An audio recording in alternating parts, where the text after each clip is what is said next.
Vamos a desarrollar estos temas, es un terreno muy amplio el que tenemos que cubrir, así que seguramente lo haremos demasiado rápido para el gusto de ustedes y les pido que por favor nos interrumpan si es necesario. Perdón, no nos pueden interrumpir hasta el final, según las indicaciones de nuestros escenógrafos.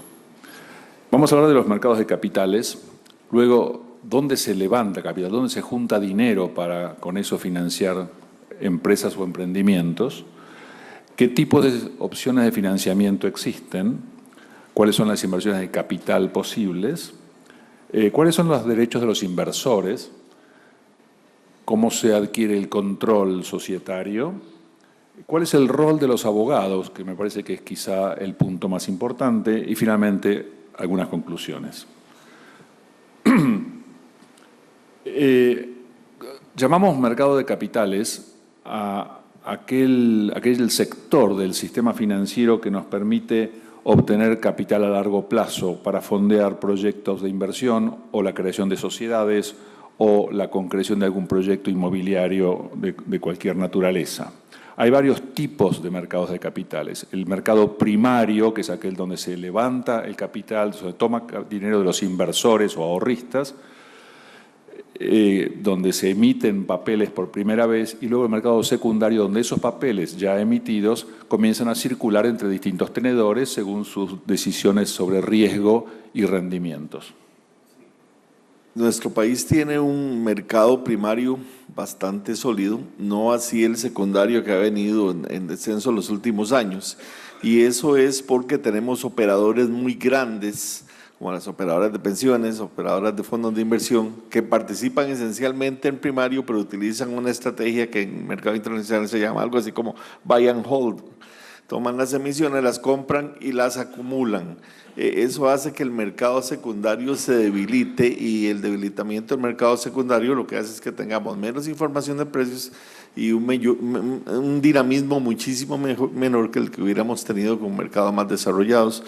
Otro punto antes de que Juan Javier continúe es que nuestro mercado esencialmente es de deuda.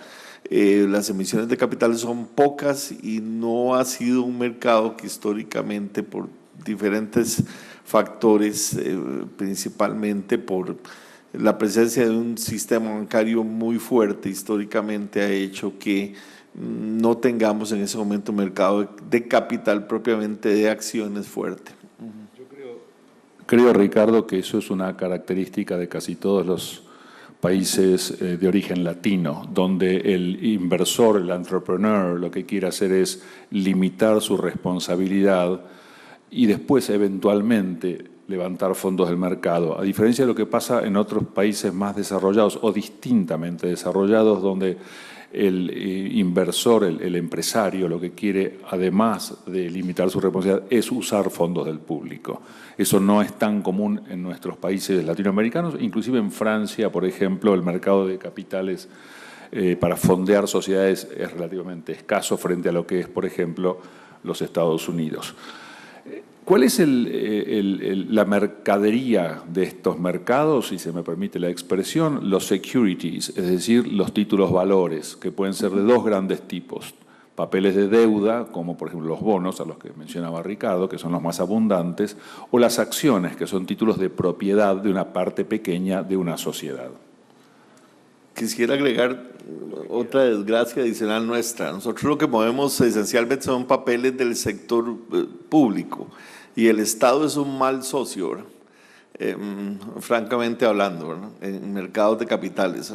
No hemos logrado generar un gran movimiento de empresas privadas que coloquen en los mercados de capitales. ¿Por qué el Estado es un mal socio? Bueno, porque siempre todo lo quiere muy barato, casi regalado, ¿verdad? Adicionalmente, los grandes compradores que acceden a emisiones del público, del sector público, quieren pagar comisiones muy pequeñas. No me quejo en nombre de mi compañía, sino de los intermediarios en general.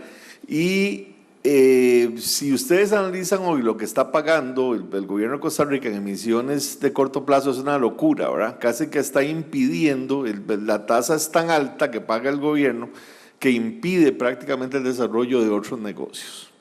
Aquí veo a Julio muy preocupado por eso, ¿verdad? Estamos hablando de tasas del 9, del 10, es una locura, ¿verdad? Esta no me la vas a ganar. La Argentina paga mucho más que Costa Rica, te puedo asegurar, y hemos hecho todo lo que hay que hacer mal en los mercados de valores. Así que en materia de experiencia sobre default, renegociaciones, repudios y demás, tenemos todas las estrellas. No puedo discutir el punto. Tenemos dos tipos básicos de securities en el mercado, como dije yo antes, las acciones y los bonos, y tienen diferencias intrínsecas sustanciales. Una acción es un título de propiedad. Por pequeña que sea, el accionista tiene una porción de la empresa cuyas acciones posee. El bonista, por el contrario, es un acreedor. El titular de acciones tiene derechos de voto y de alguna manera, como dueño, puede llegar a conducir la empresa según la cantidad de acciones que tenga. Mientras que el bonista va a ser siempre un acreedor, mayor o menor, con mayor peso o menor peso, pero siempre va a ser acreedor. A veces puede convertirse en propietario cuando los bonos son convertibles en acciones. El accionista recibe su renta a través de los dividendos, que dependerán de que la empresa en la cual ha invertido vaya bien o vaya mal.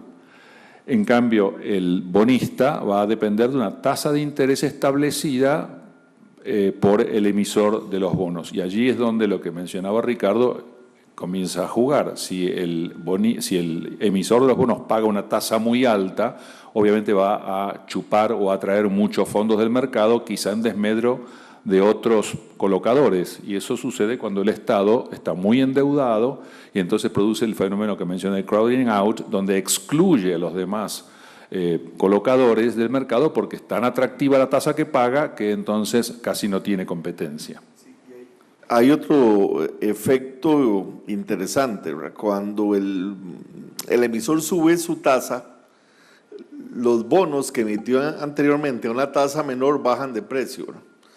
Entonces hay un efecto sobre la contabilidad de los, no deseado, sobre la contabilidad de los tenedores de los bonos.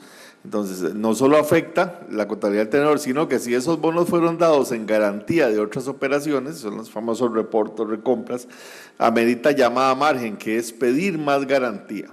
El reporte es una operación donde yo solicito un crédito en el mercado dando los títulos en garantía y esa garantía debe cubrir un porcentaje de la deuda que he asumido. Si el título que doy en garantía disminuye de precio, tengo que dar una garantía adicional. Entonces se produce todo un desorden por los movimientos que muchas veces hacen algunos emisores. En el caso nuestro es el Estado el que ha desordenado el último año, sobre todo el mercado con las tasas de captación muy altas.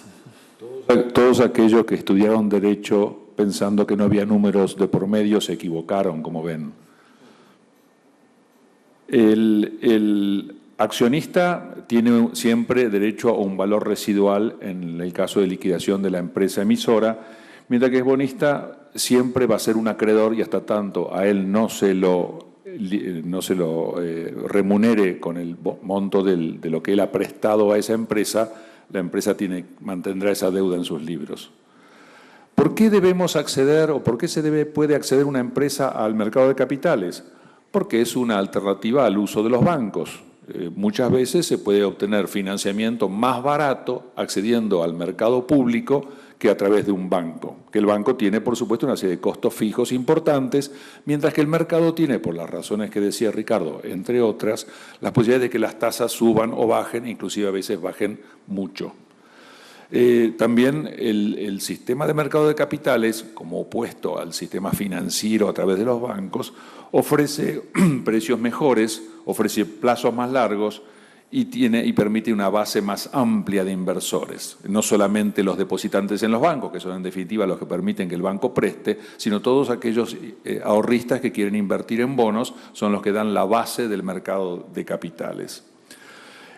Muchas veces los bancos tienen aversión al riesgo y entonces hay ciertas actividades que deciden no fondear, mientras que con los bonos, un bono atractivo puede hacer que la aversión al riesgo por parte del inversor disminuya también. Es muy fácil además tener una idea de cuál es el valor de la inversión, porque como dijo Ricardo, en todo momento están traded, es decir, son negociados en un mercado transparente, con lo cual hay un perfecto conocimiento del costo de entrada y del costo de salida, lo cual hace que el mercado sea sumamente dinámico, ¿no es cierto?, y permite movimientos de cartera rápidos. El mercado de capitales permite también una alocación eficiente de los recursos de una industria a otra, por ejemplo. Nadie se le ocurriría hoy día invertir, por ejemplo, en una empresa de pagers, porque esa tecnología ya falleció. Le debo el ejemplo a mi amigo Ben Greer, con quien hemos estado hablando sobre el éxito y caída de la industria de los pagers hace algunos años. Los bonos permiten una generación de ganancia o de ingresos, de riqueza para los ahorristas e inversores, y a veces hay posibilidades de inversión sumamente atractivas, con muchos mejores retornos vía tasa que un depósito en un banco. Y a los inversores invertir en distintos bonos de distintas empresas permiten una amplia diversificación de sus carteras y de sus riesgos. Los fondos se pueden captar tanto en un mercado doméstico, como Ricardo mencionaba, la captación de fondos en el mercado costarricense por parte de empresas costarricenses, o el caso de empresas que deciden también obtener fondos en el exterior, fuera de su país de origen.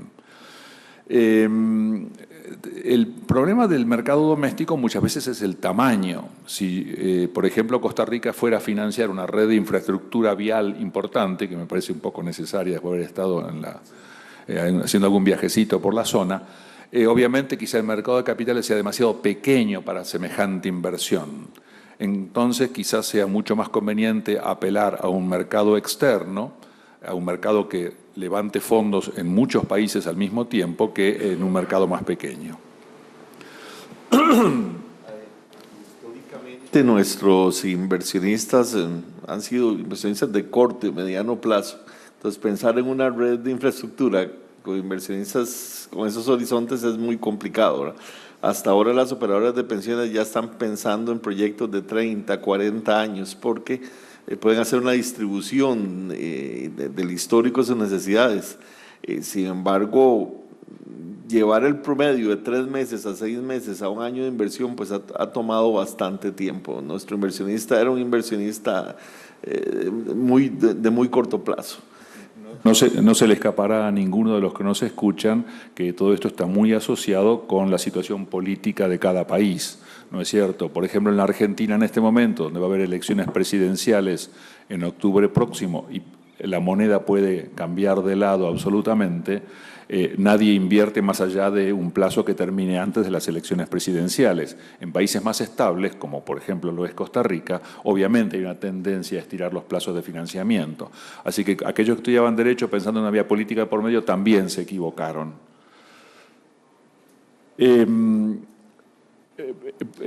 A su vez, los inversores pueden adquirir bonos de emisores ubicados en países distintos, con lo cual diversifican su riesgo país y también diversifican los riesgos asociados con ciertas economías. Por ejemplo, hay países cuyas economías pueden verse afectadas por la sequía o los terremotos, como sucedió en Japón con el tsunami hace unos años, que afectó la colocación de bonos de empresas como Honda. Con lo cual, el inversor avesado tiene una enorme cantidad de alternativas para elegir. Los bonos muchas veces permiten evitar también situaciones fiscales sumamente gravosas. Hay tax reduction o tax avoidance, es lo que queremos decir en ese punto. Y además los bonos permiten que el deudor pague una tasa más baja, que sin embargo es más alta para el inversor que lo que obtendría depositando el dinero en su banco. ¿Dónde colocar bonos para una empresa que desea hacerlo, una empresa que necesita fondos? Bueno, hay varias consideraciones de mercado, ¿no es cierto? ¿Dónde la industria es más conocida? Es decir, hay países donde hay una experiencia muy grande en cierto tipo de industrias y en otros no. Por ejemplo, las industrias nucleares obviamente tienen conocimiento en algunos mercados y no en otros. La industria del cannabis que está floreciendo ahora obviamente es más conocida en algunos países que han tenido una legislación más liberal que en otros donde todavía es un tema tabú. Un tema importante para las dos partes, y acá empezamos a hablar de abogados, es el tema del derecho aplicable. Hay países que tienen una larga tradición de la aplicación estricta de la ley, no solamente por el texto de la ley, sino por la forma en que los tribunales la interpretan y la aplican. Y hay otros que tienen una fama de que es exactamente lo contrario. Entonces, obviamente, el acreedor que tiene su dinero puesto a riesgo va a querer usar una ley que le asegure la mayor certeza posible de su posibilidad de recuperación. En cambio, hay otros países, como digo, donde esas seguridades son más tenues. Entonces hay un flight to quality, una ida hacia la calidad, y entonces por eso ustedes van a ver que muchísimas emisiones de bonos se hacen desde los Estados Unidos o desde el Reino Unido hasta el Brexit, luego veremos, donde hay un sistema jurídico que funciona y que otorga derechos muy claros a los inversores / acreedores. Juan Javier, hay que ser muy franco de los años luz que están algunos sistemas de nosotros. Por ejemplo, en otros sistemas ya hay contratos modelo para reporto, para emisión, que prevén casi cualquier posibilidad que pueda presentarse. Los hacen organismos con algún grado de independencia, como ISDA, ISMA, que son asociaciones más bien de intermediarios o de operadores. Por eso siento además que existir esta certeza jurídica en esos mercados se hace muy atractivos. Número dos, y es una crítica bastante constructiva en el buen sentido que nos hacen algunos colegas que los consultan, dicen, ¿cómo es posible que ustedes tengan una ley de quiebra, ¿verdad? Prácticamente decimonónica, ¿verdad? En un mundo moderno y ágil, ¿verdad? Se están con unos procedimientos de quiebra que parecieran, efectivamente son del siglo XIX, prácticamente principios del siglo XX. Entonces creo que no hemos adelantado en algunos puntos medulares que nos generarían cierta ventaja. Después en otros sistemas, pues los reguladores han ayudado a incentivar el mercado. En nuestro sistema el regulador se comporta como un policía y está bien. Digo, es una crítica constructiva, es parte de su función. Lo que pasa es que pareciera que concibe su función más del lado de la vigilancia y de la represión que de permitir el desarrollo del mercado. Y eso es un problema que no tienen pues ya reguladores un poco más maduros en el buen sentido de la palabra. Aquí en esto siempre hay algunas notas de color local, ¿no es cierto? Durante la larga presidencia del presidente Stroessner en Paraguay, por ejemplo, estaba prohibido quebrar. Entonces es difícil explicarle a un inversor que en un país determinado las empresas no quiebran porque tienen prohibido quebrar. Hace unos años me tocó dar unas clases de Derecho en Bolivia y me regalaron al final un código de comercio boliviano. Y me dijeron, esta parte se aplica por aquellos que siguen la ley, pero los narcotraficantes no aplican esta parte. Esta parte se refiere al mercado de capitales, que como no existe, es como si no estuviera escrita. Así que en realidad este código de comercio, que era así grueso, con las 5 primeras páginas te puedes arreglar perfectamente. Eso es el color local que a veces a los abogados nos cuesta explicar a nuestros clientes del extranjero. Hay una brecha cultural de por medio. Hay cosas escritas y cosas no escritas. Y ampliando algo que se dijo en esta mesa antes, a veces los abogados nos toca explicar aquello que no está escrito en ningún lado. Otra de las posibilidades para optar por un mercado adecuado para emitir títulos de deuda es el nivel de regulaciones que hay. Hay mercados sumamente regulados. En Estados Unidos, por ejemplo, el securities market está muy, muy regulado y hay regulaciones para todo tipo de situaciones y cada una de ellas es de varias páginas de largo. Hay otros mercados como el euromercado, que es un mercado mucho más fácil, mucho más sencillo, casi diría es un mercado supranacional donde casi no hay regulaciones. Obviamente el nivel de regulaciones va en proporción indirecta al riesgo que ese mercado implica, ¿no es cierto? También es importante ver cuál es la liquidez que hay en cada mercado. Es decir, ¿podremos desprendernos de los títulos en algún momento? ¿O es tan poca la liquidez que intentar venderlos va a producir una caída sustancial de su precio porque no va a haber interesados en comprarlo? Todas estas cuestiones deben ser analizadas no solamente por los agentes financieros, sino muchas veces por los abogados que intervienen en la operación.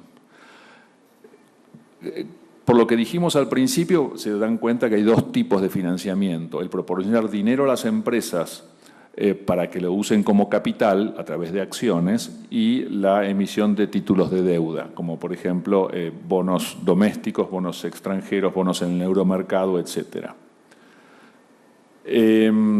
Hay decisiones que tomar basadas otra vez en la flexibilidad de los mercados y de las normas aplicables.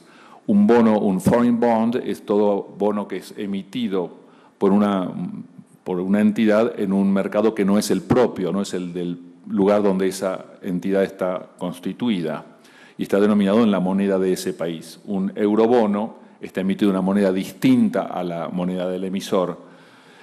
Muchas veces no tiene ningún tipo de garantía y generalmente tiene algún tipo de rating de alguna empresa como Fitch o por el estilo que establece cuál puede ser el nivel de riesgo de la operación. No sé si nos conviene concentrarnos en este punto porque en cualquier momento Alonso va a sacar su tarjeta verde o roja o amarilla y tendremos que levantarnos e irnos, pero estas cuestiones vinculadas con la elección de mercado, como dije antes, son cuestiones que obviamente los asesores financieros van a tomar, pero también muchas veces los abogados van a agregarle el ingrediente necesario para que esa sea una decisión informada por parte del cliente, tanto del que va a emitir papeles como de aquel que los va a comprar. El abogado tiene mucho para decir en esto.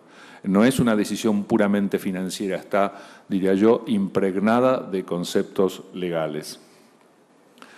La inversión de capital en una empresa convierte al inversor en un socio, en un accionista. No es un acreedor, es un propietario parcial, si se quiere, de la empresa. Aquí hay muchísimos aspectos domésticos de una operación de este tipo, en los cuales el abogado local tiene mucho para decir. Por ejemplo, ¿cuál es el alcance de los derechos de un accionista que está domiciliado o en el país o en el extranjero? ¿Cómo comparan esos derechos con el resto de los derechos similares que hay en el mundo? Es decir, un accionista en una empresa de Costa Rica tiene el mismo derecho que un accionista en una empresa de los Estados Unidos, cosa que quizá el cliente, si es americano, sabe. Entonces hay que traducirle el concepto, explicarle cuáles pueden ser los defaults, los defectos o las virtudes de tener acciones en una sociedad, en un país distinto del inversor. ¿Cuál es el alcance de esos derechos? ¿Cuántos poderes va a tener? ¿Y esto dónde está escrito? ¿Hay un estatuto social? ¿Hay una buena ley de sociedades? ¿O esto es una construcción jurisprudencial que puede estar sujeta a vientos de cambio si de pronto hay un cambio político sustancial? ¿Esto está cast in stone, en otras palabras, o es, por el contrario, una cuestión bastante lábil?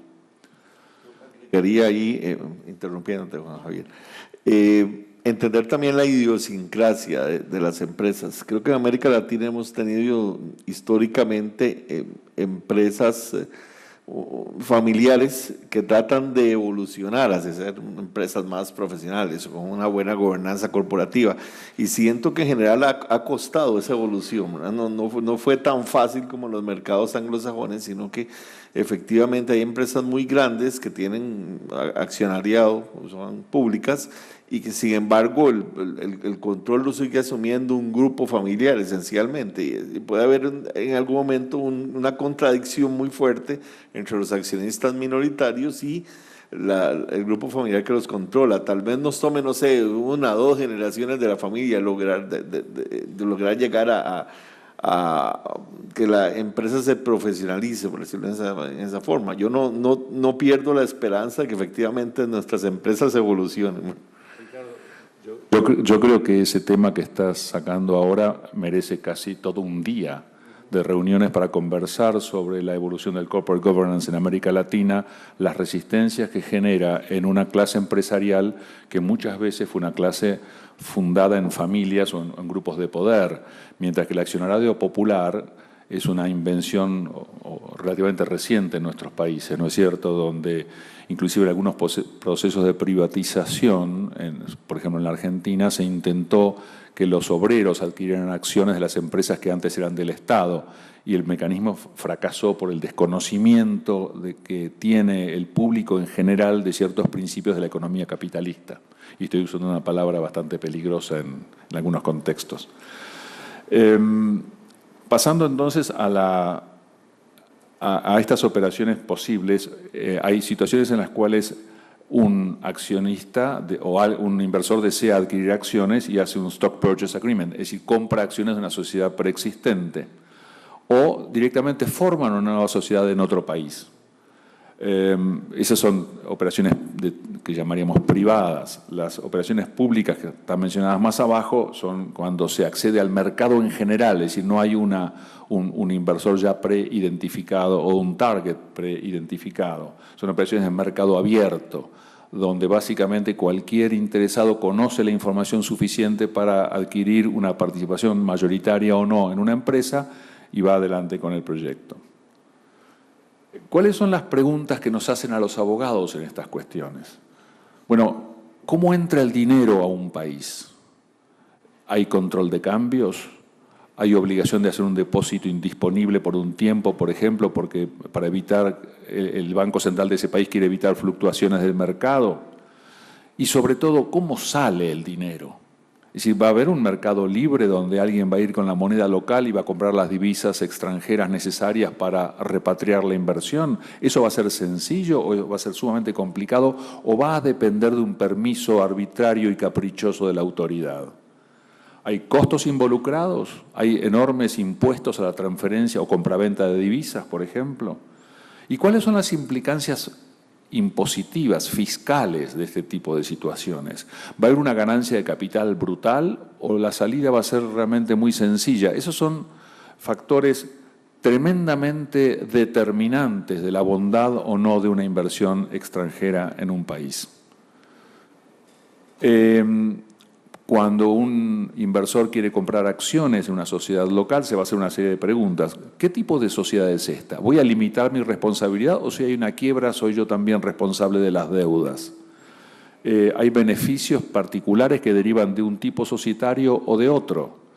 En México existe la sociedad anónima de capital variable, que no existe ni en Chile ni en la Argentina, por ejemplo, no sé cómo es en Costa Rica. Pero hay muchos tipos societarios disponibles. Los inversores estadounidenses prefieren, cuando invierten en la Argentina, por ejemplo, invertir en la sociedad de responsabilidad limitada, porque le da un estatus fiscal más favorable que si invirtiera en una sociedad anónima. En todos los casos hay limitación de responsabilidad. ¿En qué casos el juez ha dicho, no, usted a pesar de ser accionista también va a responder por las deudas? ¿Todos los entes societarios posibles susceptibles de inversión tienen el mismo estatus fiscal o hay unos mejores que otros? Y después, si se van a comprar acciones de una sociedad que ya existe, ¿cómo me cercioro, cómo me aseguro de que no estoy comprando un problema? Si hay contingencias asociadas con la compra que he llevado a cabo. Este es un tema enorme también y de mucho interés. Otras preguntas interesantes en las cuales los abogados tenemos que proporcionar argumentos en la respuesta son: ¿quién es el inversor? ¿Cualquiera puede invertir? ¿Cualquier tipo societario extranjero puede invertir libremente en acciones de una sociedad o en cuotas partes de una sociedad? ¿O se requiere algún matiz técnico determinado? ¿Son todos los extranjeros iguales? En la Argentina, por razones razones históricas que no se les escaparán, ser un inversor inglés fue difícil en algún momento. En otros países puede pasar lo mismo, ¿no es cierto?, donde quizá un inversor fronterizo no se ha visto con demasiado agrado, como si fuera un inversor más distante. ¿Es mejor que invierta un individuo o una persona jurídica? ¿Hay que registrar la inversión para poder después retirarse de ese país, hacer el repatriation? ¿Será necesario identificar a quien se va como idéntico a quien entró? ¿Se requiere algún tipo de presencia física en el país? Aunque sea presencia registral, ¿un inversor puede comprar acciones en una sociedad costarricense sin ningún registro previo o no? Eso es una pregunta típicamente de abogados. Y después, ¿cuál es el régimen fiscal? Acuérdense que la glándula del cuerpo humano más importante es el bolsillo. Entonces, esto es una consideración primaria. Agrego temas formales, por ejemplo, cumplimiento de la normativa de prevención de lavado de capital y del financiamiento al terrorismo, ¿verdad? Que obliga a aportar documentación de los países de origen y de residencia, que a veces no es fácil de obtener, no es sencillo, también no es fácil, sencillo de ser apostillada o traducción oficial, tiene una serie de elementos. Después, en nuestro sistema los inversionistas tienen que ser perfilados, es decir, bueno, ¿cuál es su objetivo de inversión? ¿Cuál es el horizonte de inversión? ¿Tiene usted la capacidad económica para asumir riesgos? Y de acuerdo a eso, pues se perfila. Y en algún momento, creo que aún está vigente, nunca se ha aplicado, pero tenemos una normativa que permite que el Banco Central en algún momento varíe la tarifa de impuesto, en el caso para impedir la salida del capital golondrina.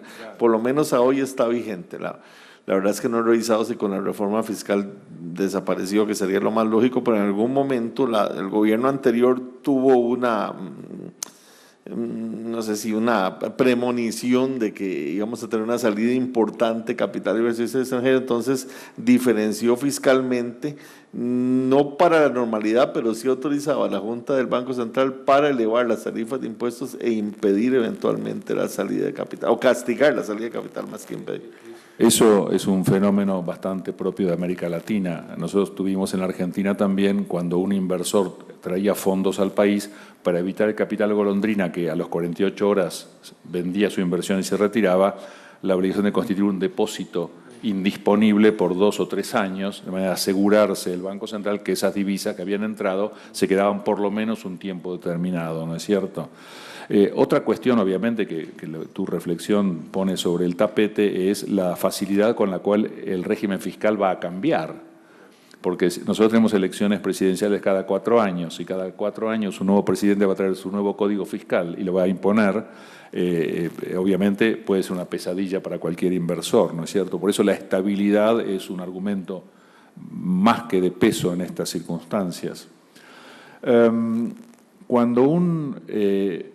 Cuando alguien compra acciones en una sociedad, puede comprar acciones nuevas que se emitan a raíz de esa compra, lo cual implica un aumento del capital social, o si no, adquiere acciones ya existentes de un accionista que quiere desprenderse de ellas. ¿Qué tipo de actividad se requiere? ¿Qué corporate steps tiene que tomar el emisor de las acciones cuando esas acciones pasan de manos? Hay límites a la cantidad de acciones que pueden pasar de manos de una empresa a otra. Va a haber controles, por ejemplo, en materia de defensa de la competencia. Si una empresa cervecera puede seguir comprando acciones de otras empresas cerveceras, o alguien le va a decir, no, usted requiere un permiso previo porque primero debemos determinar si el mercado permite semejante concentración. También hay tipos de acciones y clases de acciones. No vamos a dar una lección de derecho societario aquí, pero ustedes se acordarán la existencia de acciones ordinarias de voto múltiple, acciones preferidas sin derecho a voto, etcétera, etcétera. Una cuestión trascendental es la existencia de control societario. ¿Cuándo alguien controla una sociedad y qué consecuencias tiene eso? Es decir, va a tener que presentar estados contables consolidados, la matriz con la filial o solamente los de la filial. ¿Y a partir de qué momento eso va a ocurrir? Y eso obviamente implica costos muchas veces. ¿Cómo se puede eliminar o limitar, mejor dicho, el control del accionista mayoritario? ¿Tiene poderes omnímodos o en algún lado hay una barrera que dice, no, usted desde aquí no puede llegar? Usted está afectando los derechos de los accionistas minoritarios. ¿Eso dónde está escrito? ¿En el estatuto social de esa sociedad o la ley de sociedades tiene limitaciones genéricas? Hay legislación antimonopólica en el país en cuestión, lo que mencionamos. Es necesario que haya una participación del Estado. Tú hablabas del Estado como un mal socio, eso creo que es paradigmático en todos nuestros países, ¿no es cierto? ¿Cómo se mantiene el control? Si hay un accionista que desee aumentar el capital, ¿el otro va a verse reducido sistemáticamente o hay mecanismos de defensa? Me hacen la seña de que nos quedan pocos minutos, así que voy a acelerar un poco el ritmo. el management, la administración de la sociedad tiene que estar en manos de directores. ¿Deben ser locales? ¿Pueden ser expatriados? ¿Cuáles son las consecuencias personales de ser director de una sociedad? ¿El régimen siempre hace responsable al director, como ocurre en la Argentina? ¿O el director tiene una cantidad de defensas previas antes de que sea personalmente responsable por algo que salga mal? Y después están las leyes, obviamente, de corrupción, ¿no es cierto?, de transparencia, que casi todas han sido sancionadas en los últimos años en esta región del mundo. Hay una cantidad enorme de consideraciones vinculadas con los auditores, con el governance, con los derechos de los accionistas y de compliance, es decir, de la permanente verificación de que todas las normas legales están siendo cumplidas. Bueno, como nos vamos, el accionista que entró puede estar dependiendo de la existencia de otro accionista local que tiene la expertise para estar en el mercado local. Si ese otro se quiere ir, ¿podrá aprovechar la ventaja de irse simultáneamente o deberá quedarse en la compañía en contra de sus intenciones? Para eso tenemos una cantidad de...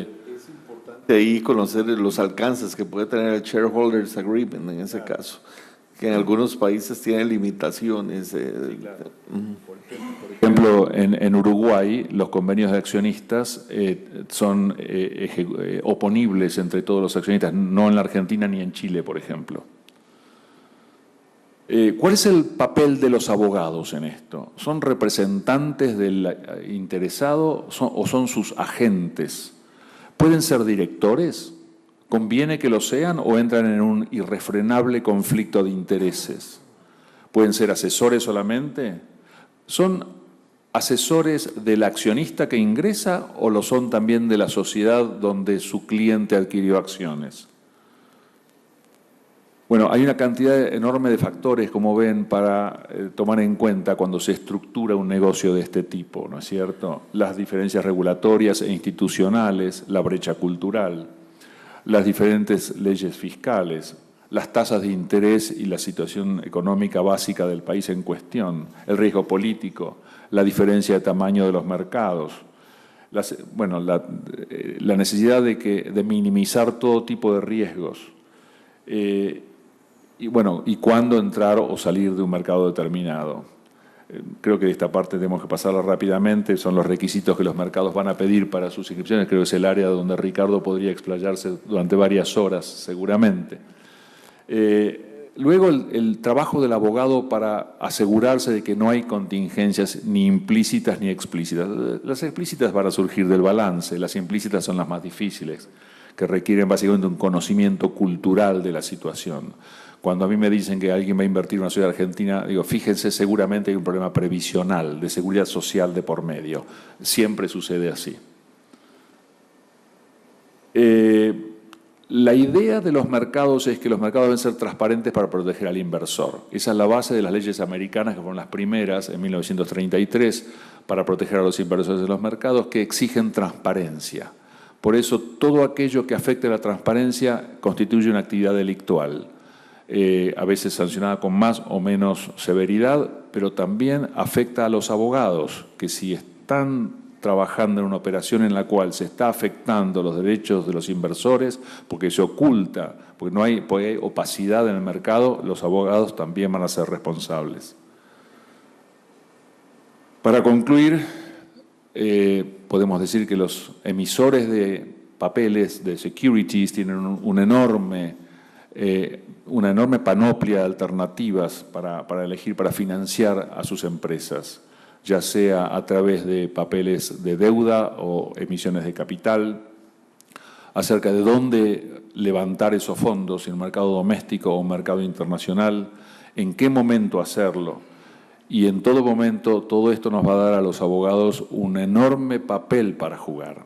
Obviamente, ninguno por abrir un despacho ya va a tener un caso como estos, ¿no es cierto? Pero en la medida en que hay un proceso universal de dejar de lado la actividad bancaria para financiarse directamente en los mercados, cada día es más susceptible que todos tengamos que hablar este idioma y conocer por lo menos los basic tenets de esta cuestión. Hay un tema relevante. Nosotros contamos con un sistema previsional de pensiones que ha ido creciendo con el tiempo. Es un inversionista institucional importante. Están los fondos de inversión que han ido tomando un papel relevante en el mercado. Es decir, en este momento contamos con inversores, paradójicamente no contamos con papel, ¿verdad?, suficiente para generarle negocio a estos grandes inversionistas. Y a veces cuando queremos montar un negocio o llevar papel al registro, pues tal vez el sistema, nosotros tenemos un sistema donde se registra ante la superintendencia, el primario. Tal vez el sistema no ha sido, de registro no ha sido tan ágil. Entonces hay quejas constantes de los inversionistas de que no hay papel. Otro problema que hemos tenido es que ha habido un porcentaje importante de mercado que está en el régimen de lo que podríamos llamar la oferta privada, que en estos días, gracias a un caso que está en boga, ¿verdad?, podríamos decir que por lo menos ya hay conciencia en la opinión pública en diferenciar lo que es la oferta pública y la oferta privada. Pues la oferta privada son negocios que no se registran en los mercados organizados, son negocios directos entre el inversionista y algún desarrollador de un negocio, pero lamentablemente no cuentan con la información que tienen los productos de oferta pública. Pues son relaciones directas básicamente entre emisor e inversionistas y son productos de un riesgo mayor, puesto que no están estandarizados dentro de la forma que tenemos para la oferta pública, pero existen en los mercados, ¿verdad?